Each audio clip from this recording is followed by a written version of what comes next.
যারা এতদিন উন্নয়ন উন্নয়ন বলে লাফাইছিল, এগুলো কি তাদের বাবার জমি বেচা টাকার উন্নয়ন ছিল? মেট্রো রেল জাপানের থেকে ঋণ নিয়ে করা হয়েছে, পদ্মা সেতু চীনের থেকে ঋণ নিয়ে করা হয়েছিল, মডেল মসজিদ সৌদির 8,000 কোটি টাকার অনুদানে করা, কিন্তু সেটা তাদের নিজেদের নামে চালিয়ে দিয়েছিল। কর্ণফুলী টানেল চীনের থেকে করা, আর এইসব ঋণের বোঝা দেশের সাধারণ জনগণের মাথায় আছে। কারোর বাপে সুদ করবে না এগুলো।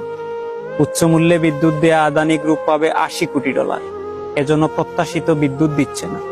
প্রতি ইউনিট 60 টাকার বিদ্যুৎ কেন 14 টাকায় কেনা হলো?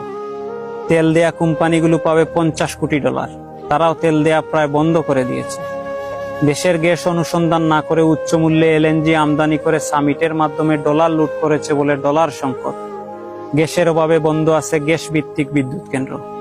সরকারি বিদ্যুৎ উৎপাদনকারী প্রতিষ্ঠান পিডিবির কাছে কেউ পাবে 4,000 কোটি, আবার কেউ 35